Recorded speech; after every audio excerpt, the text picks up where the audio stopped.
this next one connects to that because it's about how you charge for the work that you do. Mm-hmm. And I want to read this quote exactly. It says, open quote, "If you sell your time at the lowest possible price, you'll always be busy helping someone else get to where they're going. Successful people figure out how to trade their time and effort for the change they seek to make in the world." I don't even know if that's a question as much as, man.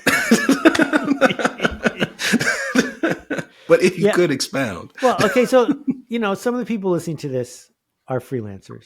You have only one boss and it's you. And you got that way because you wanted a job without a boss. The problem is the boss you have now is an idiot. You. Because he keeps waking you up in the middle of the night telling you you're not doing a good job. He keeps getting you bad clients. He keeps undervaluing your work. And that's a race to the bottom. If you're on Fiverr or Upwork or one of those services, or if you're just hustling for the next gig, doing tasks and chores, you're competing on price.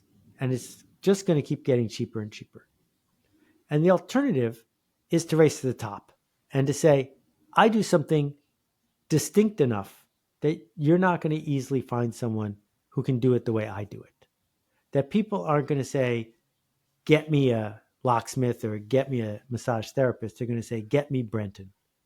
And when that happens, you're racing to the top. You are showing up to make a change happen that you are the best at making happen. And you can do that with your day job too, right? So if you're working at a company with 30 people and the boss has a choice of 4 people to pick for something really important, why are they going to pick you? Is it because you will do tasks and chores more quietly and with more hours than other people?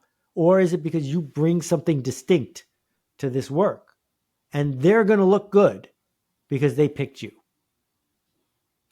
I will stay on that thread and I'll use something that you've talked about in multiple books. It sounds like it's very important that you identify the people who are able to see that in you, right? You're both evaluating.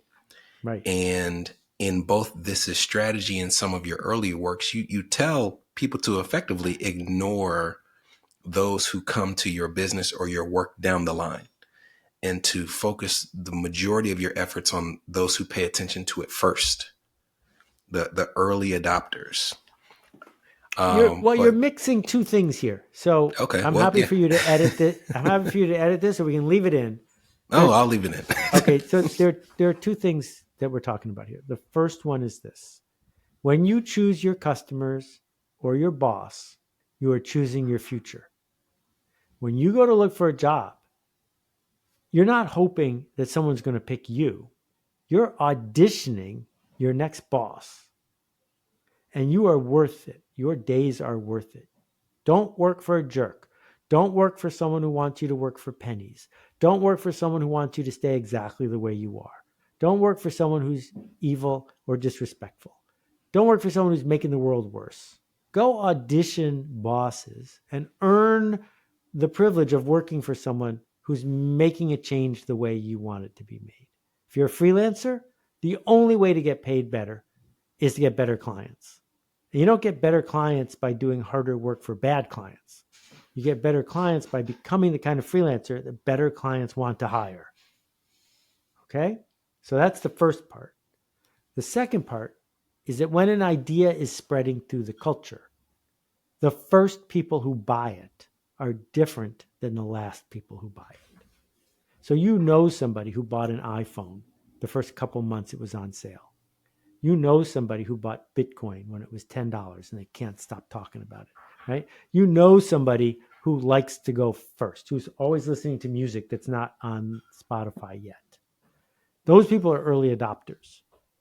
When new ideas come along, we should ignore people who don't like new ideas. And we should try to find people who do like new ideas. So this podcast, over 100 episodes, your first week, only 10 people listen to it. Now, lots of people listen to it. And soon, even more people will listen to it. There's some people who like to listen to a podcast as soon as it comes out. And there are other people who wait until 3 friends tell them about a podcast, and then they join in. There's early adopters, and there's people who go later.